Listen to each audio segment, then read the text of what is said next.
times where Josh is going to come with the deep knowledge, and Matt and I may not have it on certain artists, and vice versa. So I think it's kind of cool to not have people that have always listened to the album, 10 times or have a bias in it. Kind of going in cold, you don't often get to see that, and not in the format of the old YouTube reaction videos. This a little bit hopefully more polished than what you might be seeing on some of those hot takes, shall we say. So if you guys don't mind, here's what I would say about Townes Van Zandt in terms of the research I did. And we're trying not to make this a ponderous amount of research, but man, this guy almost had like a Dewey Cox level life in terms of as a rock and roll figure. I mean, you're reading about him and just stuff that comes up. It is amazing. And I kind of just want to go through, if you guys will indulge me, some bullet points of some things of Townes Van Zandt's life that almost sound incredible to piece together. He actually had an entire album's worth of material erased by a sound engineer after his manager and the sound engineer had a dispute over payment.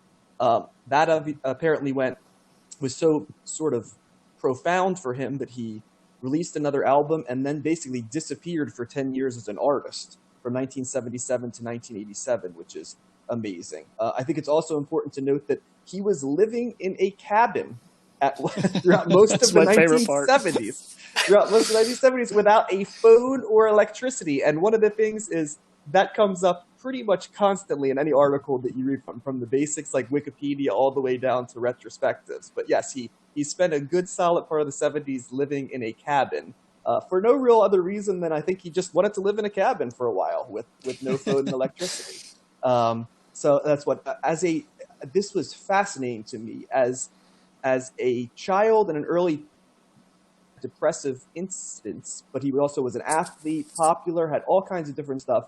And then he was actually given insulin shock therapy, which, the three of us, spoiler alert, all of us have a little bit of a background in the social sciences, but the idea of using insulin shock therapy, let's just put it this way, it has not been on the menu as a way to treat, I don't think it was ever on the menu, but certainly not within the menu the last 40 years, but because he went through 3 months of this, he actually, throughout the rest of his life, was not able to have long-term memory, which a lot of people have mentioned really informs his songwriting. I can keep going because there's all kinds of stuff. He wanted to join the Air Force, but the direct quote was that he was an acute manic depressive who has made minimal adjustments to his life, was how he was rejected from Air Force service. He basically offered up the publishing rights for all of his works to over the years for as low as $20 during fits of both depression and in the throes of heroin use and alcoholism. He's also one of these guys who, in the 60s when he started, he just randomly bumped across a blues legend like Lightning Hopkins and basically was like, hey, can you teach me how to finger pick? And sure enough, that became a definitive part of his musical repertoire. So I could keep going, but I won't because it's a big thing. But just a fascinating guy. Anything that, before we kind of dissect the album a little bit, anything that, as you were listening to him or as you did a little bit of, field recon on your own or listen to his lyrics, you were able to sort of pick up, guys? Josh or Matt, whoever wants to jump in, feel free. I mean, it sounds like he was almost like a myth in some ways based on those crazy things that you said. So that's really interesting. Yeah, I'm gonna tip my hand right away and just say I am not a lyrics guy. So a lot of times I just find myself listening to music and if I'm listening to lyrics, I'm forcing myself to do so because it's not my default. But what I will say is listening to this, it reminded me of Jack Black's character in High Fidelity when he walks into the store and the guys are listening to Belle and Sebastian and he's like, what is this sad bastard music? This album sounds like sad bastard music. I liked it, and we could talk about more of that later. But I was reminded of that. And the other thing that I'm just struck by in reading, because I knew some of his biography, but it's just sad that like a dude that is so revered in the music, in by so many different established and reputable musicians, and he never saw any fruits of his labor, really. Living in a cabin and having all this. I mean, a lot of artists are depressed or anxious or whatever, but he never even he didn't make any money doing this either. And so people kind of he inspired other people to be successful and make money, but it's sad that that dudes like this had to endure what they did, and they never really saw any benefit from it other than just influencing other people that were to come later on. Well, an interesting thing about that, Matt, is actually there's a lot of pieces that talk about the fact that Townes Van Zandt grew up relatively affluent. He was the son of a corporate lawyer for the petroleum industry, and I think relatives of his were Civil War generals for Texas and were involved early to the Republic of Texas days. So this was a guy that grew up with quite a bit going on, and a lot of people talk about how he sort of actively rejected that lifestyle. There you go. Yep. And so he really, in many ways, the best way I could describe him is how kind of Mark Twain used Huckleberry Finn as an archetype for all of these things and people in his era. It's almost like Townes Van Zandt is like an archetype for the tortured musician in many ways. The notes that we talked about, but just his entire life seems to read as it's kind of like, is he a cliche, or did the cliche come because of guys like Townes Van Zandt? You know what I mean? That's what I was thinking of. It's kind of, I don't know if you have the cliche of the type of artist we think of the tortured artist who sort of dies broke and underappreciated in his time, if there aren't Townes Van Zandts to put that forward. But Josh, I think you were going to jump in. No, I think that sounds right. Like he toiled, and I mean that's the story of so many artists, right? That are influential, like somebody like Daniel Johnson, and others that were didn't have their fame, like Matt said, but influenced so many others. Absolutely, and I'm going to tip my hand too. I am a lyrics guy, all the way down to potentially being the type of person who's going to quote some lyrics for songs here along the way as I write them down. So probably Matt and I are going to balance each other out, but be bringing a lot more analysis of musical structures than I ever could. But it's going to be impossible for me to talk about this Townes Van Zandt album without at least quoting some of these lyrics. And I'm gonna mark this right now, guys. I'm preparing you for it. I am going to give our podcast its first hot take in the entire time that we've been on. And my hot take, and I will allow this to sort of go in, and it's almost perfect that we have a Bob Dylan album on this podcast, because I am going to go on the record and say that I think Townes Van Zandt's songwriting is stronger than Bob Dylan's in terms of what I'm familiar with of Townes Van Zandt's work and Bob Dylan's work. And is that based off of just this album, or do you have other albums of Townes Van Zandt that you listen to make that call? It's funny that you say that, because initially it was based off of this album and my knowledge of Dylan from about 7 or 8 albums, the standard ones. And as we'll talk about later, ironically, this is one of the few Dylan albums from the 60s and 70s I wasn't really familiar with. But I actually dug back into, the period. There's basically a 6-album period for Townes Van Zandt that is considered his peak. He had his first album, and then albums 2 through 7, this being album number 3. That sort of represents his artistic peak. So I dug a little bit into those albums to listen to see if I was just sort of overrating this album or doing it. And I think I'm going to stand by that. And I think it's more just because the confessional nature and the personal nature of these lyrics really stands out to me, as opposed to sort of that detached narrative storytelling that's the Bob Dylan archetype. That's fair. So that's fair. My hot take, yeah. But I open up the conversation to either of you to tell me what an idiot I am, to challenge me, or fall somewhere on that line. I'm not gonna call it. I mean, I love Dylan. He's a top 10 artist for me of all time, and I'm not gonna. I think it's your own personal preference. I mean, and then it also depends on what you mean. What does it mean when people say, "Oh, this person's the best songwriter"? Right. Well, what are you referring to exactly? I would assume it's the entire.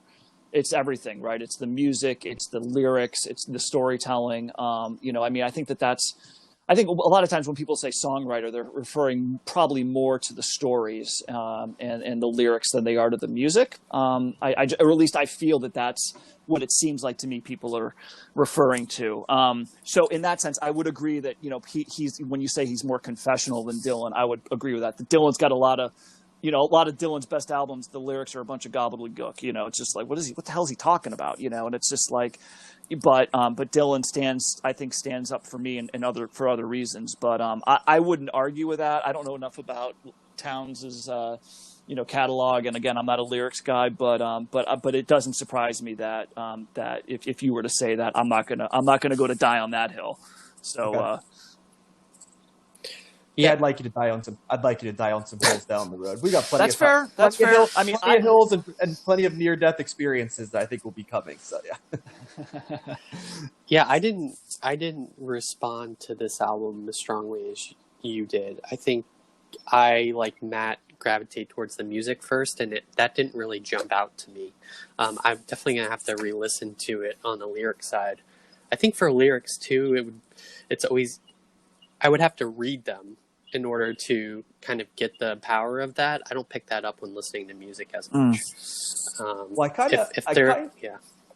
I just wanted to kind of, if you don't mind, if you'll indulge me, I kind of want to read some sample lyrics from two songs that I think were pretty illustrative of the type of stuff that Townes Van Zandt was writing on this album. In the song Lungs, which I thought was probably one of the three best songs on this album, it's kind of smack dab in the middle of the album. It really sets a pace right there. And the plant my feet and bitterly breathe up the time that's passing. Salvation sat and crossed herself, called the devil partner, wisdom burn upon a shelf, will kill the raging cancer.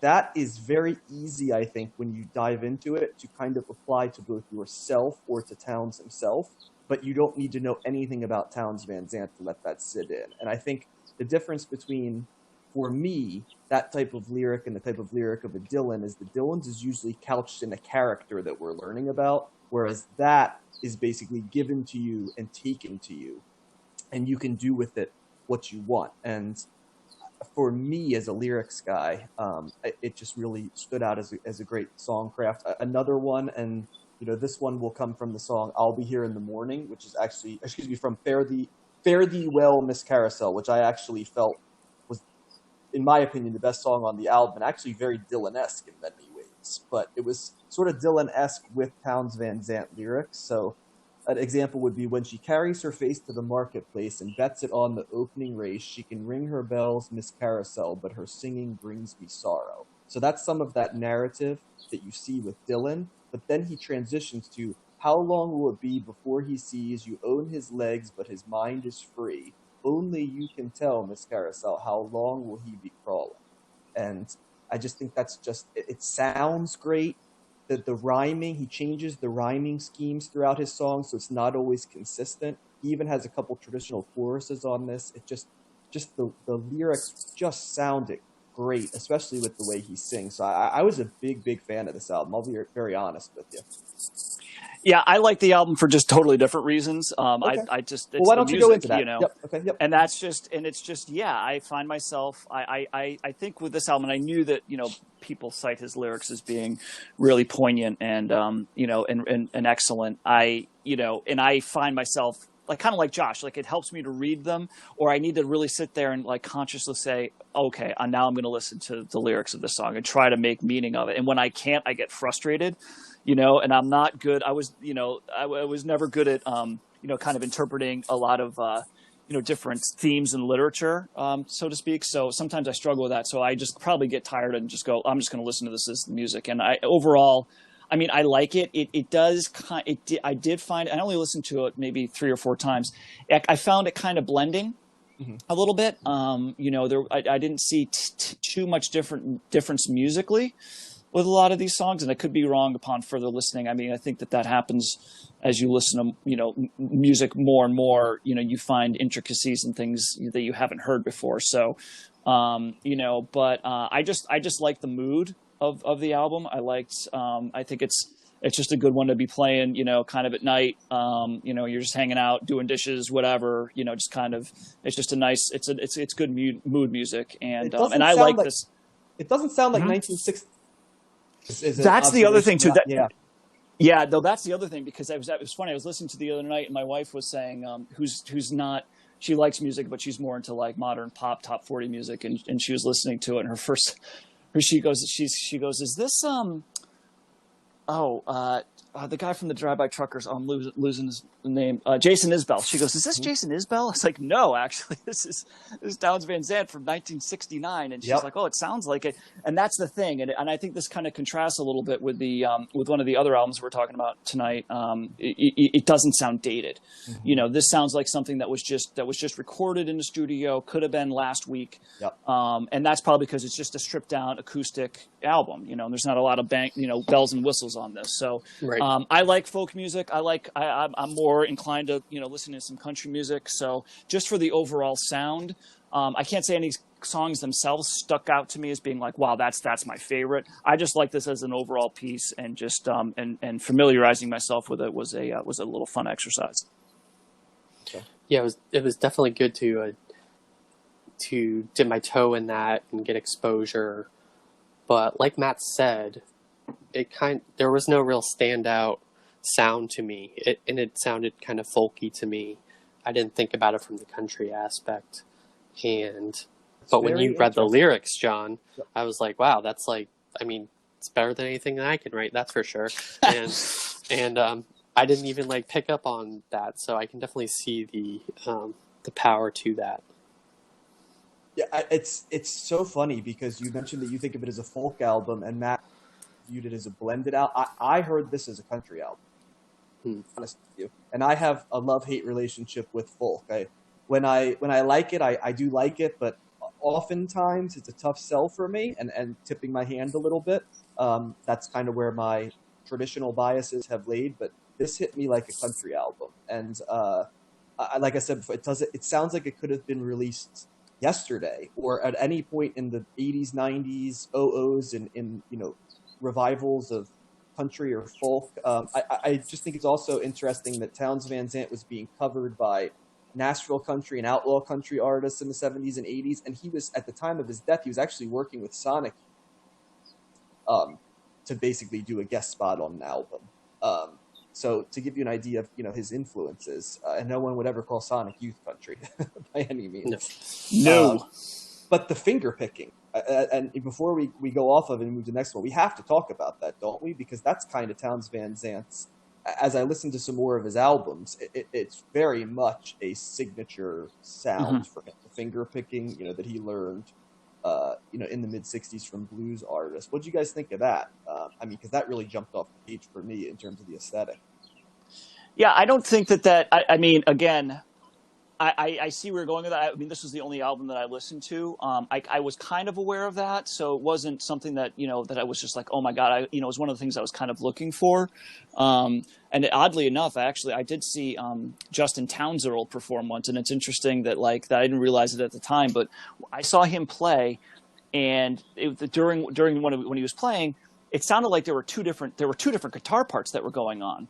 And I was looking around the stage, and I was trying to find where's the other guitar coming from, and I realized actually it's him, right? He's playing. I don't know how he was doing it. I've never really seen someone play like that before, but it's interesting that his namesake, somebody that he really took after. That was what he was known for. So so I didn't get to see obviously Townes Van Zandt do it, but Justin Townes Earl is excellent at that as well. So I think that's terribly hard thing to do. I play a little guitar, not very well, and finger picking is maddening. It's just I don't know how people can do it, that flawlessly, that well. So I think that's an underrated skill musically for sure.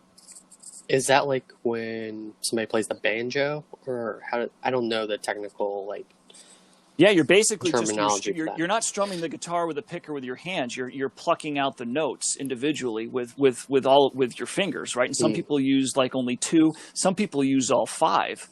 And it's and you're doing it in succession, or you're doing it in a different pattern, and all the while you're playing different notes and chords and stuff. It's a very technical skill, and when you pull it off, musicians. Sure. So yeah, and it's I am by no means an expert, but yeah, the finger picking can be found in a lot of different things. But his seems to have manifested itself in a different way than maybe how he might have learned it through blues musicians, which I think is always another fascinating thing, that something can manifest. He also had Spanish guitar on this album. Yes. There was a little bit of harmonica, so but not tons of it. Not used as the primary musical instrument. one of. We'll see in the next album, but not to infringe there.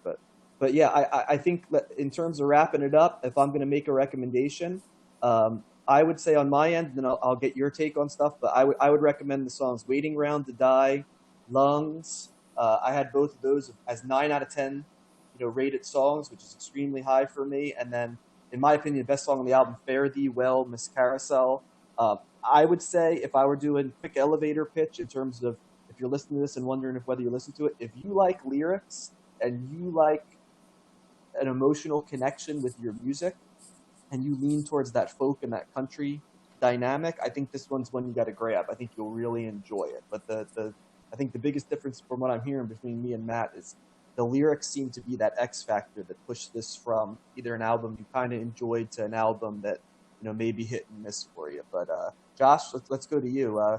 What are your thoughts? Recommend, avoid? What would you tell someone who like you had not listened to this album before? Well, I think I'm always going to recommend people listening to the album because that's the only way music is so subjective. So, and it's not a hard thing to listen to an album like this. I think you got more out of it than I did. Maybe I need to take a re-listen. But did it make you, or both of you, did it make you excited to hear more of his work? It actually led me to seek out more of his work. So I use kind of an informal rubric of my scoring of albums, and one of the things I put on is emotional connection, and I actually had that as an 8.5 out of 10, and the lyrics part of it I had as a 9 out of 10, which probably might even be a little bit low. So if that gives you an idea of how I was viewing it, definitely a little bit of a surprise for me. That sounds like a high recommendation then.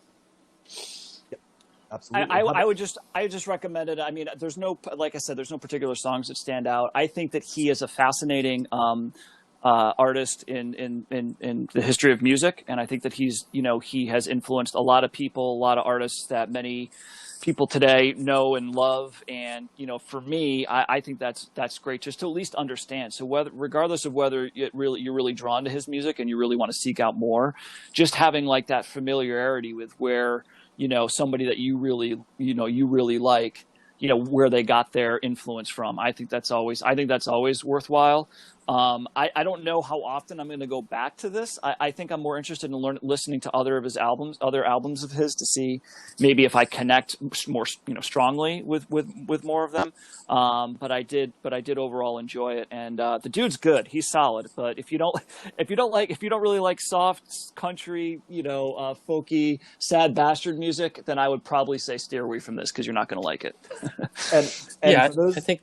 Go ahead. I'm sorry. I was going to say I think you'll know pretty soon, shortly after listening to the album, if you respond to it based on how I've experienced it.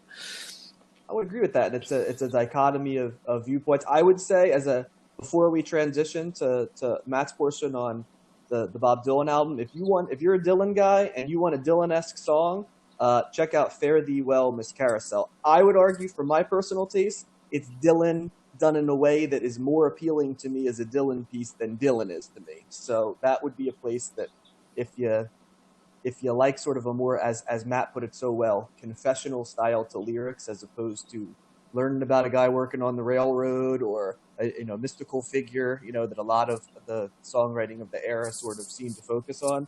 This is kind of him speaking to you. So check that one out. If I were to recommend to stay away from a song, I'd probably say Colorado Girl, but that really is the only song that I ranked as a song I didn't really like. Columbine was a little bit hit and miss, but the rest of the album I'd strongly recommend from a personal perspective. But I think